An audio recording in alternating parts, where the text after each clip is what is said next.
And your suit last night, dude, that was unreal. Dude, where did you get that? Dude, That thing was, I need to get one of those. Yes, I agree. Are you the only one who has that? Is that like a personal suit? Yes. Damn, man. Can you get me in touch with that designer? Yes. I want one of those. Yes. Yeah, hide her on the phone.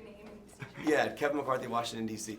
All right, so I am so fascinated by the fact that your character is played by 4 different actors. Yeah. And I'm curious from each of you, for you, did you get to work with or talk with the younger versions of yourself to kind of get that through line of who he is?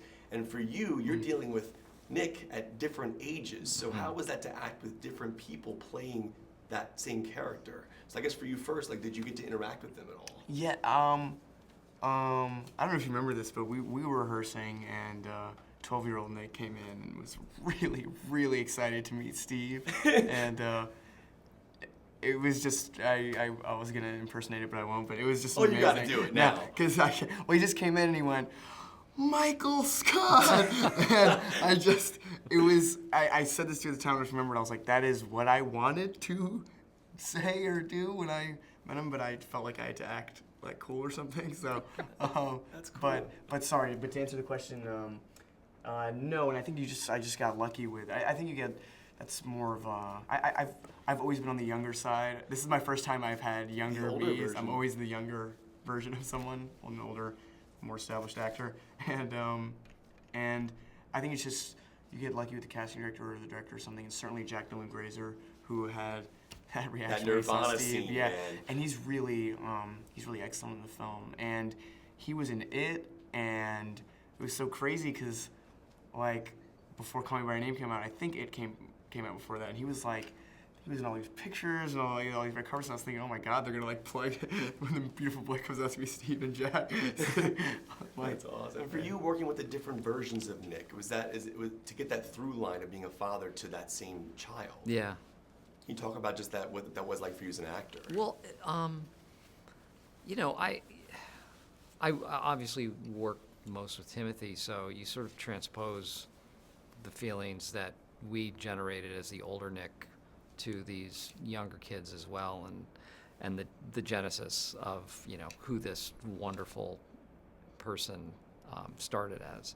But they're all great, you know. They're all very open, and you know, I'm a dad, so it's all of those feelings and emotions are sort of right there. I'd go home every night, and my kids would be there, and so it wasn't that hard to kind of generate this affection for, you know, the kids playing my sons. When you went home at night, would you hug your kids a little harder? Because for sure. I would yeah. imagine that's hard for you to go home and just kind of go back to being Steve Carell. Well, yeah, you know, every night, and I'd sort of have a postmortem every night with my wife.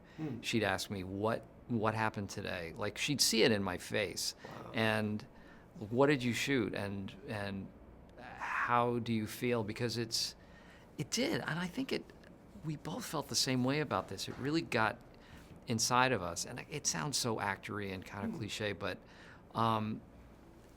we felt a responsibility to the material and to each other and to Felix and certainly to the chefs that it's important and it's timely and it's universal, and so yeah, I would take that stuff home, and my wife would just shake her head and said, "Oh man, I have to like brace myself." She was getting emotional just hearing stories about the day of shooting, let alone actually seeing any sort of final product. One thing I find interesting are choices that actors make to put into the character. And this might be the most minuscule thing I noticed, but I thought it was interesting. When you're giving that speech about being in recovery to that crowd, your hand's in your pocket and you're fiddling with the bottom of your shirt. And this might have been something you did subconsciously, but I'm curious, are little things like that consciously done, like the little ticks or the little movements he does, the way he maybe even just the hand in the pocket? I'm curious, like not even just that specifically, but just the little movements you do as a character. Are all those chosen, or do they just happen? I mean, well, I think it's a little bit of both, and I think, like, as an audience member, what's always been exciting to me, I mean, there's movies you write where the writing, there's movies you see where the writing is excellent, or a certain narrative structure as a star, but I really like like behavior-based Yeah. like movies, and for something like that, I mean, I don't know what the answer is. I guess it's like for every role I play, it's I'm not as interested in wearing different scarves in different roles as much as like in chasing a certain feeling, is a quote that I've heard that I really like as it relates to acting,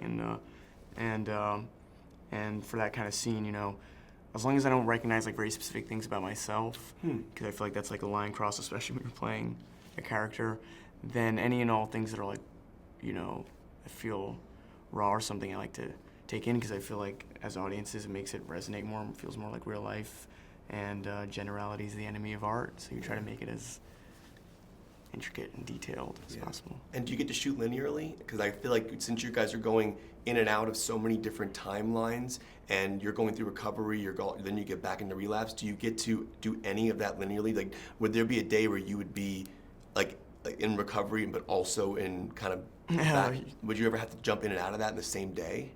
Oh, constantly. Wow. Yeah, we didn't shoot linearly at all. It was really like, it's like they try to make it as hard as possible. Oh my Lord. No. God. And I know this is a question that actors get a lot, and I've always been curious about, because certain actors have certain ways that they can shake things off and go home. When you do something like this, though, does it affect how you go home at night? Well, I wasn't home when I shot this film. I was in Los Angeles. My family was back in New York. And I have a lot of really great friends in LA, but to be honest, I found myself not in any dangerous way, but I didn't leave the hotel. I'd go to work, I'd go back to the hotel and just like read some other book to try to get myself out of it. But it is hard to read other novels or such when I'm working on a film. But I just stayed quiet. I thought like it felt dangerous out there in the world. Let me just stay contained and safe here. Filmmaking question for you, and I've always been curious about this. With phone conversations, you're on the phone with Steve Carell a lot in the film. Do you actually get to speak to each other, or is it like an AD or a director? Because those scenes are so emotional and pivotal.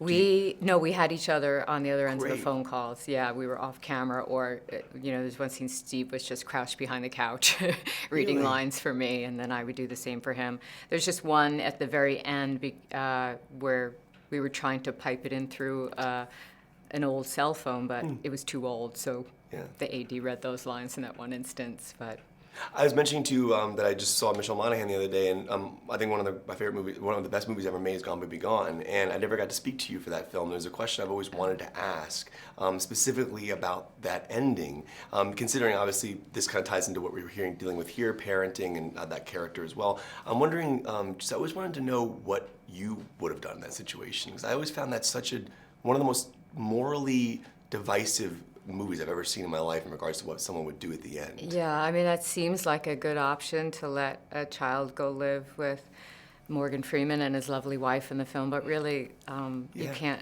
Let the mom think her kid's you can't dead. kidnap a child too. No, that's the brutal way. I think being honest with children is the best way, and if a parent isn't able, well then we stand behind that family as a community and help them raise their child. As we sit here right now, you're like one of the nicest people I've met in my life. You're so cool. Thank you. But you play such emotionally driven roles that just, I would imagine, take a toll on you, take a lot out of you. As you sit here right now, are any of the characters you play kind of still with you? I know that's a weird question to ask, because some actors go, when I'm done, I leave them, I'm good. But do any of them kind of remain with you? They, in like little bit. I mean, the kind of funny thing after Gone Baby Gone is that I couldn't stop swearing like a sailor. I mean, it just started to, felt good. But I was like, this can't continue. So, but no, but every once in a while I think of them and lined up in a room together. It makes me laugh to think of all these women who wouldn't know each other. Like Usual Suspects, they line them up and they're like, Were it not for me being their advocate. But. Yeah. Well, nice to meet you, Amy. Nice Thank to you meet for you, too.